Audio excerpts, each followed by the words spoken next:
नमस्कार, दी बलराम सैनी शो में आपका स्वागत है। अब हम बात करते हैं जम्मू कश्मीर की पूर्व मुख्यमंत्री महबूबा मुफ्ती के विक्टिम बनने की।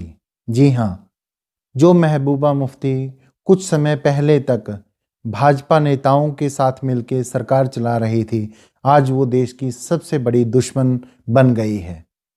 जिस तरह से सरकार द्वारा उनके खिलाफ एक अभियान चलाया गया है, 370 और 35 से हटने के बाद तमाम विपक्षी नेताओं को नज़रबंद कर दिया गया था, कुछ लोगों को जेलों में डाल दिया गया था। धीरे धीरे करके केंद्र सरकार ने इन नेताओं को छोड़ने का सिलसिला शुरू किया। एक के बाद एक नेताओं को छोड़ा जाने लगा, लेकिन महबूबा मुफ्ती को सबसे बाद में छोड़ा गया। ऐसा लगता था जैसे केंद्र सरकार को और जम्मू कश्मीर प्रशासन को सिर्फ इसी एक लेडी से सबसे ज़्यादा खतरा है। इसके बाद पीडीपी नेताओं पर केंद्रीय एजेंसियों का शिकंजा कसना शुरू हुआ, उन पर तरह तरह के आरोप लगाए गए। पीडीपी के यूथ प्रेसिडेंट पारा को गिरफ्तार किया गया, उन पर आतंकी फंडिंग के, आतंकियों के साथ संबंधों के आरोप लगे। हम पारा के आतंकियों के साथ संबंध है या नहीं, इस पर चर्चा नहीं करेंगे, क्योंकि यह जांच का विषय है और केंद्रीय एजेंसियां इसकी जांच कर रही हैं। लेकिन इतना ज़रूर है कि जिस प्रकार से महबूबा मुफ्ती, उनके सहयोगियों, उनके पार्टी नेताओं पर ये एजेंसियों का शिकंजा कसता जा रहा है, उससे यह लगता है कि कहीं ना कहीं इनके खिलाफ एक मुहिम चलाई जा रही है।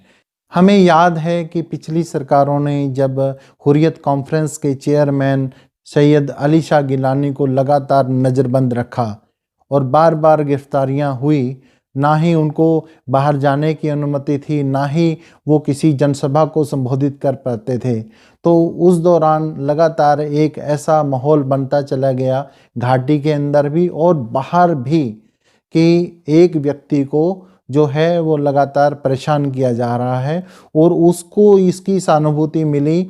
और बाहर भी जो दूसरे देशों में भी लोग रहते हैं, उनको भी ये लगने लगा कि शायद यही कश्मीर की आवाज़ है जिसको दबाया जा रहा है। तो गिलानी को विक्टिम कार्ड खेलने का पूरा मौका जो है पिछली सरकारों ने दिया।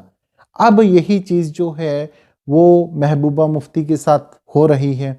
वो बार बार कह रही हैं कि किस तरह से मुझे और मेरी पार्टी के नेताओं को, मेरे सहयोगियों को फंसाया जा रहा है, बदनाम किया जा रहा है।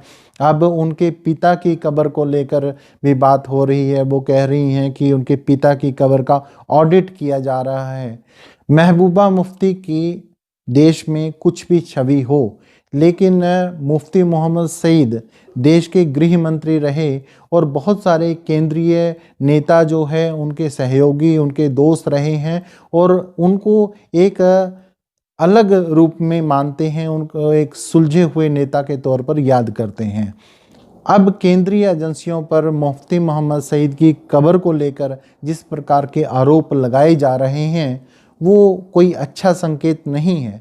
इसलिए मेरा मानना है कि महबूबा मुफ्ती को विक्टिम कार्ड खेलने का मौका नहीं दिया जाना चाहिए और उनकी पार्टी की जो पहले से ही बहुत पतली हालत है, उनको उनके हाल पे छोड़ दिया जाना चाहिए। आज के वीडियो में इतना ही। अगर आपने अभी तक हमारे चैनल को सब्सक्राइब नहीं किया है तो इसे सब्सक्राइब कीजिए, हमारे वीडियोस को ज़्यादा से ज़्यादा शेयर कीजिए, लाइक कीजिए, अपने कमेंट्स कीजिए। धन्यवाद।